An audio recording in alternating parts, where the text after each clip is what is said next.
ഇതിന്റെ ഈ കേസിലെ ഏറ്റവും പ്രധാനപ്പെട്ട റിപ്പോർട്ടിലേക്കാണ് പോകുന്ന അനന്തകൃഷ്ണൻ ചേരുന്നുണ്ട്. അനന്തകൃഷ്ണൻ, എന്തൊക്കെ വിവരങ്ങളാണ് റിപ്പോർട്ടിലുള്ളത്? ദിവിഷ്, തിരുവിതാംകൂർ ദേവസ്വം ബോർഡ് വിജിലൻസ് വിഭാഗം ഹൈക്കോടതിയിൽ ഈ സ്വർണ്ണപ്പാളി വിവാദവുമായി ബന്ധപ്പെട്ട് നടത്തിയ അന്വേഷണത്തിന്റെ റിപ്പോർട്ടാണ് ഇപ്പോൾ മാതൃഭൂമി ന്യൂസ് പുറത്തുവിടുന്നത്. ആ റിപ്പോർട്ടിന്റെ പൂർണ്ണ രൂപമാണിപ്പോൾ എൻ്റെ പക്കൽ ഈ കാണുന്നത്. ഇതിൽ നമുക്ക് ഇതിലെ ഏറ്റവും പ്രധാനപ്പെട്ട ഭാഗം, ഇതിൻ്റെ അവസാന ഭാഗം, ഈ അന്വേഷണത്തിൽ ദേവസ്വം വിജിലൻസ് SP കണ്ടെത്തിയിരിക്കുന്ന കാര്യങ്ങൾ.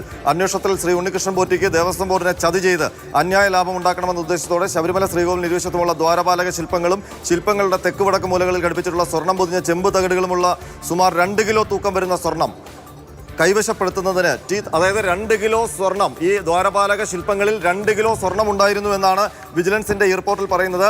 ആ 2 കിലോ സ്വർണം കൈവശപ്പെടുത്താൻ വേണ്ടി ഈ തകിടുകൾ അറ്റകുറ്റപ്പണികൾ ചെയ്ത് പുതുക്കിത്തരാമെന്ന് ദേവസ്വം അധികൃതർക്ക് വാഗ്ദാനം നൽകി. അതിന് 17/6/2019 അപേക്ഷ സമർപ്പിച്ചു. തുടർന്ന് തിരുവിതാംകൂർ ദേവസ്വം ബോർഡ് 5/7/2019 ഉത്തരവ് ഇട്ട് അത് 19/7/2019 20/7/2019 അത് അർദ്ധരാത്രിയിലാണ്, രാത്രിയിൽ 12 മണിക്ക് ശേഷമാണ് ഈ കാര്യങ്ങൾ നടക്കുന്നത്. അതുകൊണ്ടാണ് 2 ഡേറ്റ് വന്നത്. തീയതികളിൽ ദ്വാരപാലക ശില്പങ്ങളെയും അതിന് തെക്ക് വടക്ക് മൂലകളിൽ ഘടിപ്പിച്ചിരിക്കുന്നതുമായ മൊത്തം 42,800 ഗ്രാം തൂക്കം വരുന്ന തകിടുകൾ ദേവസ്വം അധികൃതർ ഇളക്കിയെടുത്ത് ഉണ്ണികൃഷ്ണൻ പോറ്റിയെ വിശ്വസിപ്പിച്ചേൽപ്പിക്കുകയും ചെയ്തു. ഈ തകിടുകൾ ചെയ്യാൻ അവിടെ നിന്നും നേരെ കൊണ്ടുവന്നത് ബാംഗ്ലൂരിലേക്കാണെന്നാണ് ദേവസ്വം വിജിലൻസിന്റെ കണ്ടെത്തൽ. അതായത് ശബരിമല സന്നിധാനത്ത് നിന്ന് ചെന്നൈ സ്മാർട്ട് വിഷനിലേക്ക് കൊണ്ടുപോകുന്നു എന്ന് പറഞ്ഞ തകിടുകൾ ഉണ്ണികൃഷ്ണൻ പോറ്റി നേരെ കൊണ്ടുപോയത് ബാംഗ്ലൂരിലേക്കാണ്. അറ്റകുറ്റപ്പണികൾ എന്ന പേരിൽ ബാംഗ്ലൂരിലേക്ക് കൊണ്ടുപോയി. അത് കഴിഞ്ഞ് ഏറ്റവും ദുരൂഹമായ ഇടപാട് അവിടെയാണ് നടക്കുന്നത്. ബാംഗ്ലൂരിൽ ഉണ്ടായിരുന്ന ഈ ദ്വാരപാലക ശില്പങ്ങളിലെ പാളികളുമായി ഉണ്ണികൃഷ്ണൻ പോറ്റി നേരെ പോകുന്നത് ഹൈദരാബാദിലേക്കാണ്. സ്മാർട്ട് ക്രിയേഷൻസ് ഉള്ളത് ചെന്നൈയിലാണ്. പിന്നെ എന്താണ് ബാംഗ്ലൂരിലും ഹൈദരാബാദിലും എന്ത് കാര്യം എന്നുള്ള ചോദ്യമാണ് ഉയരുന്നത്. അതിന് കണ്ടെത്തേണ്ടത് SIT ആണ്. അത് എന്തുകൊണ്ട് കൊണ്ടുപോയി എന്ന് ദേവസ്വം വിജിലൻസ് പറയുന്നില്ല. പക്ഷേ 2 കാര്യങ്ങൾ ഉറപ്പാണ്. ഇവിടെ നിന്ന്, ശബരിമലയിൽ നിന്ന് 2019 ദ്വാരപാലക ശില്പങ്ങളിലെ പാളികൾ ഉണ്ണികൃഷ്ണൻ പോറ്റി കൊണ്ടുപോകുന്നത് നേരെ ബാംഗ്ലൂരിലേക്കാണ്. അവിടെ നിന്ന് വീണ്ടും ഹൈദരാബാദിലേക്കാണ് കൊണ്ടുപോകുന്നത്. അതിൽ അവിടെ കൊണ്ടുവന്ന് തുടർന്ന് ചെന്നൈ സ്മാർട്ട് ക്രിയേഷൻസിൽ ഈ ദ്വാരപാലക പാളികൾ എത്തിക്കുന്നത് 29/8/2019 അവിടെ എത്തിച്ചത് യഥാർത്ഥ പാളികളാണോ അതല്ല ഡ്യൂപ്ലിക്കേറ്റ് ആണോ എന്നുള്ള കാര്യത്തിൽ തീർച്ചയില്ല. അവിടെ എത്തിച്ച് 394.900 ഗ്രാം സ്വർണം മാത്രം പൂശി. അതിനുശേഷം ബാക്കി സ്വർണം കൈവശപ്പെടുത്തി.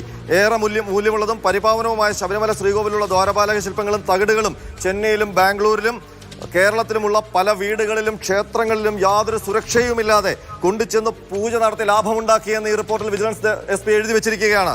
തുടർന്ന് 11/9/2019 സന്നിധാനത്തെത്തിക്കുകയും ചെയ്തിട്ടുണ്ട്.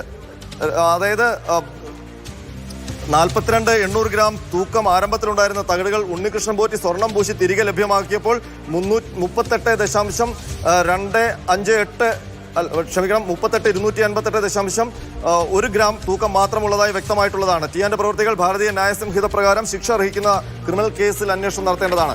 2019 കാലഘട്ടത്തിൽ ഇതുമായി ബന്ധപ്പെട്ട ഉദ്യോഗസ്ഥരും ബോർഡ് അധികൃതരും, അതായത് ദേവസ്വം ബോർഡ് ഉദ്യോഗസ്ഥരും ബോർഡ് അധികൃതർ എന്ന് പറയുന്നത് ദേവസ്വം ബോർഡ് അംഗങ്ങളും പ്രസിഡന്റും അടക്കമുള്ളവർ പങ്ക്, പ്രേരണ, ഗൂഢാലോചന ഇതും അന്വേഷിക്കണമെന്നുള്ളതാണ്. അപ്പോൾ ദേവസ്വം വിജിലൻസിന് ഉണ്ണികൃഷ്ണൻ പോറ്റിക്ക് ഈ സഹായങ്ങൾ ചെയ്തു കൊടുത്തതിൽ 2019 ദേവസ്വം ബോർഡിനും അന്നത്തെ ഉദ്യോഗസ്ഥർക്കും പങ്കുണ്ട് എന്ന് കണ്ടെത്തിയിരിക്കുകയാണ്. അപ്പോൾ ഒരു കാര്യം വ്യക്തമാണ്, ശബരിമല സന്നിധാനത്ത് നിന്ന് 2019 ജൂലൈയിൽ ഈ പ്രതി ഉണ്ണികൃഷ്ണൻ പോറ്റി ദ്വാരപാലക ശില്പങ്ങളിലെ പാളികൾ അത് നേരെ കൊണ്ടുപോകുന്നത് ബാംഗ്ലൂരിലേക്കാണ്. അത് കഴിഞ്ഞ് ഹൈദരാബാദിലേക്ക്. നമുക്ക് നേരത്തെ വിനീത് ജെയിൻ അവന്റെ അവകാശപ്രകാരം പുറത്തു വന്നൊരു വാർത്തയുണ്ട്, ഒരു വെബ്സൈറ്റിൽ വന്ന വാർത്തയുണ്ട്. അതിലെ കാര്യങ്ങൾ കൂട്ടിവെച്ച് വായിച്ചു കഴിഞ്ഞാൽ അതിന്റെ ദുരൂഹത കൂടുതൽ ശക്തിപ്പെടും. കാരണം വിനീത് ജെയിൻ അന്ന് പറഞ്ഞിരുന്നത് ബാംഗ്ലൂരിൽ എൻ്റെ പക്കൽ ഈ സ്വർണം പൊതിഞ്ഞ പാളികൾ, യഥാർത്ഥ പാളികൾ എൻ്റെ പക്കൽ എത്തിച്ചു. ഞങ്ങൾ പിന്നീട് ഹൈദരാബാദിൽ പോയി ചെമ്പ് പ്ലേറ്റിൽ അതിന്റെ മോൾഡ്, പുതിയൊരു പ്ലേറ്റ് ഉണ്ടാക്കി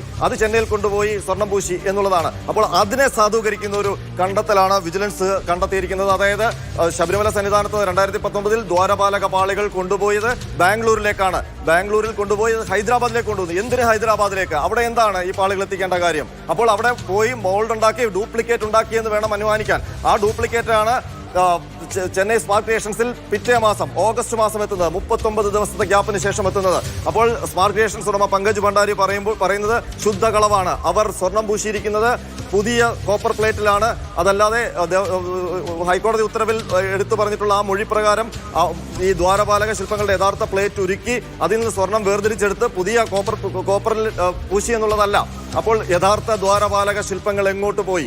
അതാണ് കണ്ടെത്തേണ്ടത്. അതൊരു പക്ഷേ ഭക്തിയുടെ വലിയ ലാഭം പ്രതീക്ഷിച്ചുകൊണ്ട് മറിച്ചു വിറ്റിട്ടുണ്ടാകാം. ഏതായാലും ബാംഗ്ലൂരിലും ഹൈദരാബാദിലും കേന്ദ്രീകരിച്ച് കൃത്യമായ അന്വേഷണം നടത്തിയാൽ ദ്വാരപാളികൾക്ക് എന്ത് സംഭവിച്ചു എന്ന് കണ്ടെത്താം. അതുപോലെ തന്നെ ഇതിൽ ഏറ്റവും പ്രധാനപ്പെട്ട ഒരു പോയിന്റുകളുണ്ട്. അന്വേഷണത്തിൽ ഉണ്ണികൃഷ്ണൻ പോറ്റി ശബരിമലയിൽ സ്പോൺസർഷിപ്പിലൂടെ ചെയ്ത പ്രവൃത്തികൾ, സംഭാവനകൾ, വഴിപാടുകൾ എന്തൊക്കെയാണ് ഉണ്ണികൃഷ്ണൻ പോറ്റി ശബരിമലയിൽ അയാളുടെ സ്പോൺസർഷിപ്പ് വഴി നടത്തിയതെന്ന് വിജിലൻസ് കണ്ടെത്തിയിട്ടുണ്ട്. ശബരിമലയിലെ കേടായ വാതിൽ മാറ്റി പുതിയ വാതിൽ നിർമ്മിച്ച് സ്വർണം പൂശി നൽകി. അന്വേഷണത്തിൽ ഈ നിർമ്മാണ പ്രവൃത്തിയുടെ യഥാർത്ഥ സ്പോൺസർ കർണാടക ബെല്ലാരി സ്വദേശിയും ബിസിനസ്സുകാരനുമായ ഗോവർദ്ധനാണെന്ന് വെളിവായി. ആ ഗോവർദ്ധനെയാണ് മാതൃഭൂമി ന്യൂസ് ഇന്നലെ പോയി കണ്ടെത്തി അയാളുടെ പ്രതികരണമടക്കം ഇന്ന് എക്സ്ക്ലൂസീവായി നൽകിയിരിക്കുന്നത്.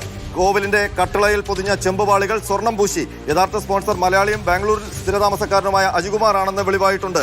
അതായത് കട്ടിളയിൽ പൊതിഞ്ഞ ചെമ്പുപാളികൾ സ്വർണം പൂശി നൽകിയത് അജികുമാർ, ബാംഗ്ലൂരിലെ സ്ഥിരതാമസക്കാരനായ മലയാളി. 2025 ജനുവരി 1-ാം തീയതി അന്നദാനം, പടിപൂജ, ഉദയാസ്തമന പൂജ, കളഭാഭിഷേകം എന്നിവ ഉണ്ണികൃഷ്ണൻ പോറ്റി ശബരിമലയിൽ നടത്തി. അതായത് ഇതെല്ലാത്തിന് ശേഷം 2025 ജനുവരി 1-നാണ് അന്നദാനവും പടിപൂജയും ഉദയാസ്തമന പൂജയും ഒക്കെ കളഭാഭിഷേകമൊക്കെ നടത്തിയിരിക്കുന്നത്. അതൊരു പക്ഷേ അവിടെ നിന്ന് മോഷണം നടത്തി നേടിയ ലാഭത്തിന്റെ പ്രത്യുപകാരമായിട്ടായിരിക്കാം. ശബരിമലയിലെ 18-ാം പടിക്ക് ഇരുവശങ്ങളിലുമായി മണിമണ്ഡപം നിർമ്മിച്ചു നൽകുകയും മണിമണ്ഡപത്തിലേക്കുള്ള മണികളും നിർമ്മിച്ചു നൽകിയിട്ടുണ്ട്. അപ്പോൾ ഒരു കാര്യം വ്യക്തം, ഇതിൽ നിന്ന് ഏറ്റവും ഗുരുതരമായ ഒരു കാര്യം കൂടി വരികയാണ്. അതായത് ശബരിമലയിൽ നമ്മൾക്കറിയാം 18-ാം പടിയുടെ 2 ഭാഗത്തായിട്ട് പുതിയൊരു കൺസ്ട്രക്ഷൻ ഉയർന്നു വന്നു. നേരത്തെ ഏറ്റവും വിവാദമുണ്ടാക്കിയ ഒരു കൺസ്ട്രക്ഷൻ കൂടിയാണത്. ശബരിമല 18-ാം പടി എന്ന് പറയുന്നത് പരിപാവനമാണ്. അതിൻ്റെ 2 വശത്തായിട്ട് പുതിയതായി വന്നിരിക്കുന്ന കൺസ്ട്രക്ഷൻ ഒരു മണിയൊക്കെ തൂക്കിയ വലിയ കല്ലിൽ കുത്തിയ 2 തൂണുകളുമൊക്കെയുള്ള വലിയ കൺസ്ട്രക്ഷൻ, മേൽക്കൂരയൊക്കെ ഇട്ട അത് നിർമ്മിച്ച് നൽകിയിരിക്കുന്നത് ഉണ്ണികൃഷ്ണൻ പോറ്റിയാണ് എന്ന് വിജിലൻസ് കണ്ടെത്തിയിരിക്കുന്നു. അപ്പോൾ നേരത്തെ അവിടെ ടാർപ്പയായിരുന്നു വെച്ചിരുന്നത്. അത് മാറ്റി കുറേ വർഷങ്ങൾക്ക് മുമ്പ് അവിടെ ഈ ഗ്ലാസിൽ തീർത്ത അല്ലെങ്കിൽ ട്രാൻസ്പെറന്റ് ആയിട്ടുള്ള റൂഫ് സഹിതമുള്ള വലിയ തൂണുകൾ സ്ഥാപിച്ചിരുന്നു. പിന്നീട് അത് അവിടെ വെച്ചുകൂടാ എന്ന് പറഞ്ഞുകൊണ്ട് അത് ലക്ഷക്കണക്കിന് രൂപയ്ക്ക് തീർത്ത ഒരു കൺസ്ട്രക്ഷൻ ആയിരുന്നു. അത് അവിടെ നിന്ന് മാറ്റി പിന്നീട് അത് ഈ പാണ്ടിത്താവളത്തുള്ള ദേവസ്വം ബോർഡിന്റെ കെട്ടിടത്തിന്റെ മുന്നിലേക്ക് സ്ഥാപിച്ചു. പിന്നെ കുറെ നാൾ ഈ 18-ാം പടിക്ക് മുന്നിൽ ഒരു കൺസ്ട്രക്ഷനും പാടില്ല എന്നുള്ള ആചാരത്തിന്റെ ഭാഗമായി അത് അങ്ങനെ തന്നെ ഇട്ടിരുന്നു. പെട്ടെന്നാണ് എനിക്ക് തോന്നുന്നത് കഴിഞ്ഞ വർഷമോ അതിന്റെ അങ്ങേ വർഷവുമാണ് ഈ വലിയ തൂണുകൾ വെച്ച് പുതിയൊരു കൺസ്ട്രക്ഷൻ 18-ാം പടിയുടെ മുൻപിൽ ഒരു മണ്ഡപം ഉണ്ടാകുന്നത്. അത് വലിയ കൊത്തുപണികളൊക്കെ ഉണ്ട്. അത് ചോദിച്ചപ്പോൾ ഈ പോലീസ് ഉദ്യോഗസ്ഥരുമൊക്കെ അവിടെ നിൽക്കുമ്പോൾ അത് തണൽ കിട്ടാനും പടിപൂജ നടക്കുമ്പോൾ മഴ പെയ്താൽ പടിപൂജ തടസ്സപ്പെടാതിരിക്കാനുമുള്ള കാര്യമായിട്ട് ഒരു ഭക്തൻ സമ്മാനിച്ചതാണ് എന്നാണ് അന്ന് ദേവസ്വം ബോർഡ് നൽകിയിരുന്ന വിശദീകരണം. ആ ഭക്തൻ ദേവസ്വം വിജിലൻസ് കണ്ടെത്തിയിരിക്കുന്നു. ആ ഭക്തന്റെ പേരാണ് മഹാകളനായ ഉണ്ണികൃഷ്ണൻ പോറ്റി.